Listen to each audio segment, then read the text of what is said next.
What's my favorite thing about you? That's a long list, you know what I'm saying? The favorite one, though, I would say my spirit.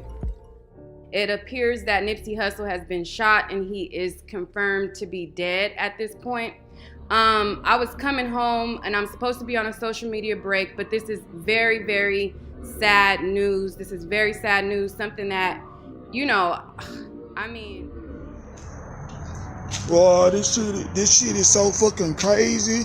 This shit is so fucking crazy. Look, y'all, it's deeper or whatever than all this shooting. You know, they did that shit or whatever, so everybody can say or whatever that the shit gang related, but it's really not gang related. You feel me? Like little jewels that you saying in there. That's what I like. Like I said, the medicine really is in the candy. Because even when you drop a bar like about Dr. Sebi, yeah, like just that one thing they killed Dr. Sebi will make somebody go research who Dr. Sebi. Lady, you feel me? Like everybody think that. Oh, Nipsey Hussle got killed because he was in a gang. See, that's what they want y'all to think. Nipsey Hussle got killed because he was doing that documentary on that doctor, the one that said he can cure AIDS, and then all of a sudden or whatever he got found dead. He got found dead or whatever. And why you think they killed him? Why do they kill all holistic doctors? Messing up the medical industry. You short-stopping their grind. Why do niggas get killed for hustling in front of a nigga spot? You short-stopping the grind. And these niggas, they check is billions. You got niggas that get flipped for a couple $100,000. So you playing with some pharmaceutical money, you know? And what's crazy, I'm working on doing a documentary on the trial in 1985. And I don't know if this is related or not, but if you guys remember, Nipsey Hussle, he started working on this Dr. Sebi project. And a lot of people were like, you know, Nipsey Hussle needs to be protected. He was working on this Dr. Sebi documentary. In 1979, I think it was, you were charged in New York City with practicing medicine without a license. And I would advise my viewers who might be questioning your authenticity that you won that case.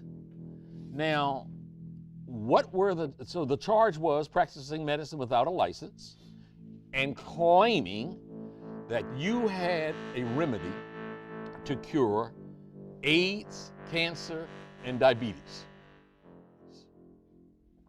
So the question is, how did you win that case against what some people say are the toughest prosecutors in the land? Well, it was 1987. 87, not 79, 87. The 10th of February. Okay. My mother knew they were coming. When I told my mama that I had cured my 13 AIDS patient, she said, "They gonna get you. They gonna get you." Man. What makes you want to do a documentary about Dr. Sebi? I think the story is important. I think it's a powerful narrative. It is. You know what I mean? And I think imagine this, anybody in this room, if I could say, hey, somebody cured AIDS, y'all be like, yeah, right. And then I could show you an example of him going to trial and proving in a court to a jury that he cured AIDS. Y'all be interested in that. Let me stop you there.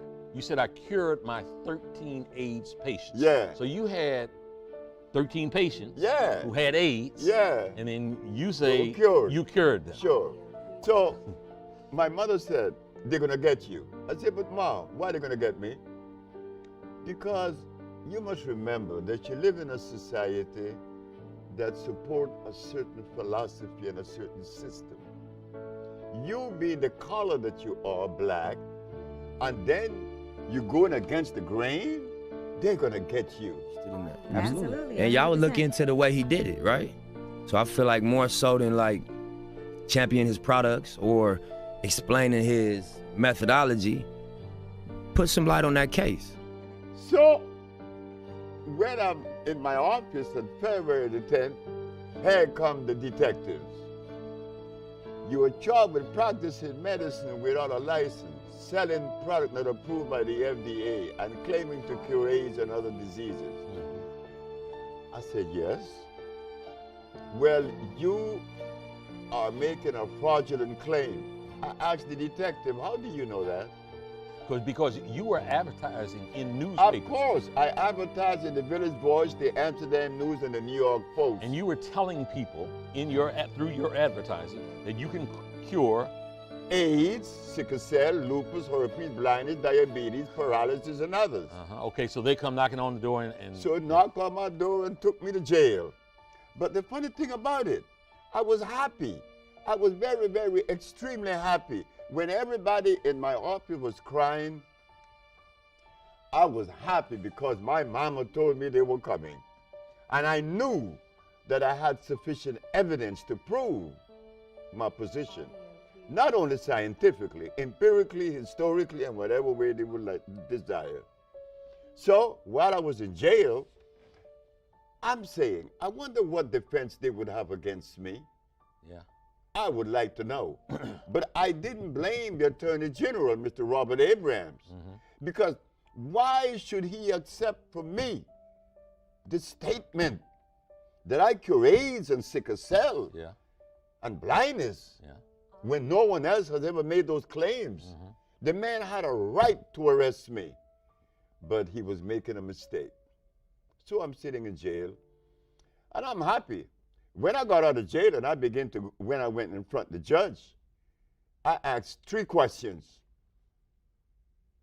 And they were? They were, Your Honor. You defended yourself? Of course I did. Okay. Your Honor, is it a fact that the Holy Bible teaches that the herbs are for the healing of the nations? She said, yes. Is it a fact that science shows that the human body is carbon-based, and to complement a carbon-based body, you must have a carbon-based substance to complement it, because the body only accepts a substance through the process of chemical affinity. Chemical affinity is important. It's an electrical transfer. Chemical affinity. Okay. The body could only accept what it is made of, not something new or alien to it. Last question. Your Honor, is it a fact that the father of medicine, Mr. Hippocrates, the man that established the principle of medical science today, cured every disease known to man? Did he use herbs or chemicals? She said, herbs. I said, thank you very much. I rest my case. Okay. Go ahead. So I understood that the state were unprepared to defend itself. They were unprepared because in the past there was 2,781 cases that came before the Supreme Court and lost. I won. Not only did I prove scientifically, but I had the diagnostic sheets, and I do have them today. And those diagnostic sheets didn't come from me. They came from their school, their American medical accredited school. Did I read it correctly where there was some requirement for you to actually bring patients, a patient into court from each of those maladies, and that you brought multiple patients in court who, one, testified themselves, and that you had medical records, one showing that they were victims of the disease, and then showing that it had been cured by one doctor, and then a second doctor verifying what the first doctor had said? Yes. We have to remember this, that whenever you make a statement that goes against the grain, you better be prepared. You better be prepared. The judge said that I had to bring one of every patient that I had cured, and there was one that said others. The others was a man that came from Italy. He was paralyzed.